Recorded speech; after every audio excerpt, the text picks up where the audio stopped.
Hey y'all, Black Fists and Red Blades with a speed paint review of Vernal Edge. It's an interesting Metroidvania without main character Vernal on the quest to kill her father for abandoning her mother long ago while she was still in the womb. After years of training and stowing away on an airship with a religious order that ventures toward the floating islands, she uncovers more information on how technology and magic intertwine.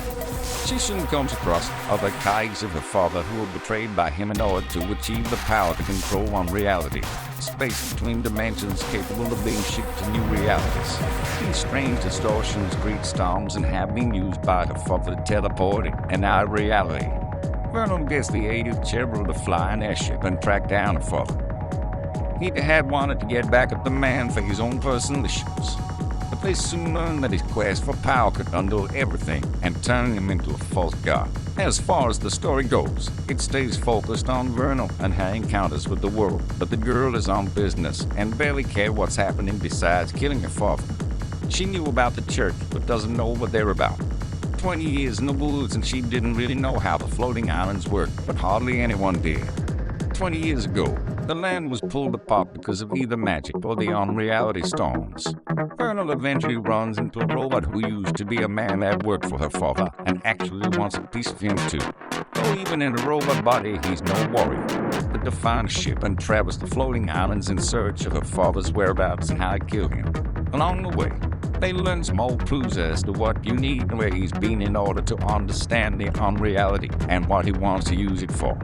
Whatever the unreality is, even allowed the god make a fake reluctant daughter with a hound who actually hates the god herself, as she was just made out of guilt from the man abandoning his family.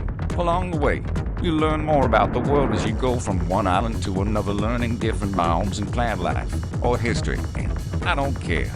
The hardest part about all of this is that it's too shallow to be important, placed everywhere to make you ask the questions. This feels like diving into a puddle.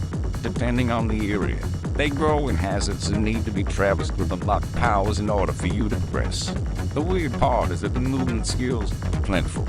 You have wall jump, dash, air dash, jump out of the dash, no double jump, a wall run, and a pulse fly that uses your meal, which also links to your health. There are others, but those were enough for most of the levels. And the jumping puzzles surrounding these mechanics can get convoluted real fast. There were times where you have to get to an end wall but can't jump or dash too far or you won't make an overshoot. So in the air, you have to backtrack, turn in the opposite direction, use dash and then properly line the second jump out of the dash to reach an wall. The puzzles can feel over and though it didn't stop me from trying over and over again. Jumping into the combat. Vernal is sent flying to one of the islands after lightning from an unreality storm strikes the ship. She wields a strange broadsword with an insignia in the hilt recognized by others as her father's. She got it from the blade falling from the sky, which honestly leads to many questions. But those aren't important. More revenge. The blade is used with simple attacks to fill a need, but also allows you to heal yourself. Later on, it will also allow you to use a super move. The enemies in the game are unique in a way. They all, almost, have god counters over their heads showing how many times you need to hit them with full combos or power shots to break and stagger them. You will need to do this because the ambush rooms get hectic as different waves of enemies start coming in. The cool part about this is that charge shots can be maintained while you move, or even if you get hit and stagger yourself. No guard for you. No need to get a block. I also feel combat is a bit off as you mostly face enemies in ambush rooms and you can't strengthen your blade. The thing about this combat is it's weird bad.